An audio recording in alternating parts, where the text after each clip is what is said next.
Hey everybody, Claire here, and today I'm going to talk about one of those things that I feel like doesn't get discussed, which is how to store things on your countertop, or I guess I should say how to store things outside of your refrigerator.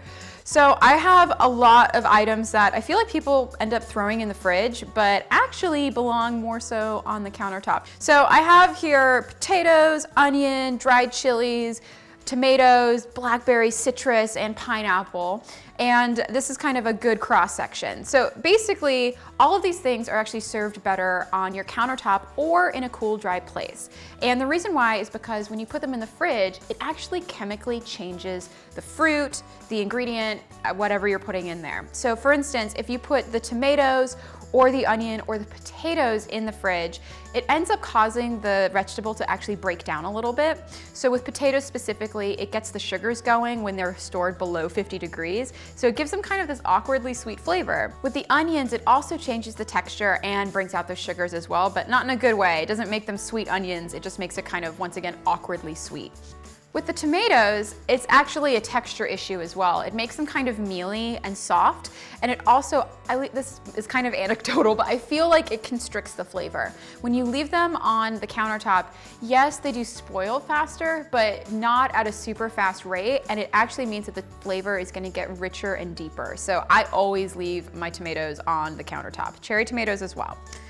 Blackberries are one of the only berries that you can leave out on the countertop, and they actually get better.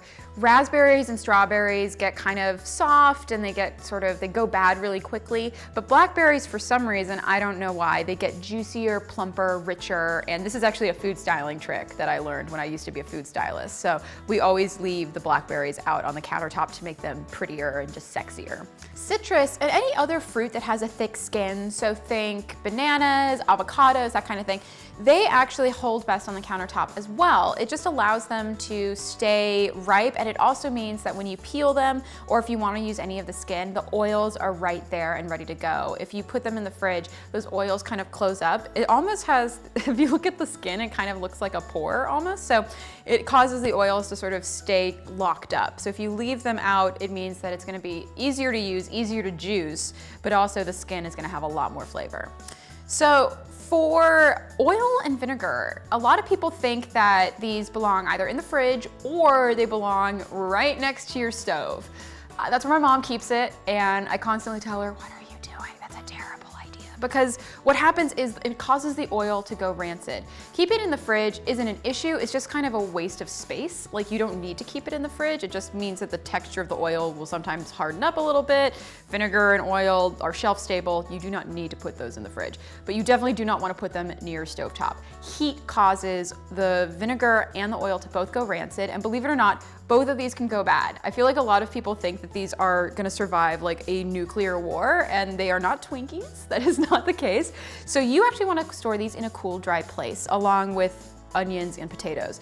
A cool, dry, dark place is even better because sunlight also, believe it or not, has heat and can cause both of these items to go bad. That's actually why all olive oil, or at least all good olive oil, comes in dark bottles that are usually brown or green, is to keep the light out, because light actually works with the olive oil and can make it go bad very quickly. And then I have dried ingredients, and I mean, it kind of goes without saying, but dried ingredients are always fine to keep on the countertop. It actually helps with their texture and helps keep them kind of crispy and crunchy, so it's easier to break down, it's easier to kind of mash up in a mortar and pestle or in your spice grinder. I then have pineapple, and similarly, it's thick-skinned, it's fine on the counter, but this is also a note about keeping your fruits and vegetables whole if you're gonna put them on the countertop. So if you slice into them, then put them in the fridge, because you basically have exposed the flesh of the fruit, and that does go bad really quickly. But if you keep it whole, that means that it basically will be shelf stable and you can keep it out there. So anyway, these are some bits and pieces about some of my favorite pantry items and how I like to keep them. I already have such a jam-packed fridge. I usually have to sort of invest in and be open to putting things on the countertop. So these are some of the tips and tricks I've figured out over the last few years of me cooking in my kitchen. But if you have any other questions about other pantry items, how you store things in the refrigerator, in the freezer, that kind of stuff, please post it in the comments below. Would love to hear about that. And yeah, anyway, I'll talk to you guys later. Thanks for watching.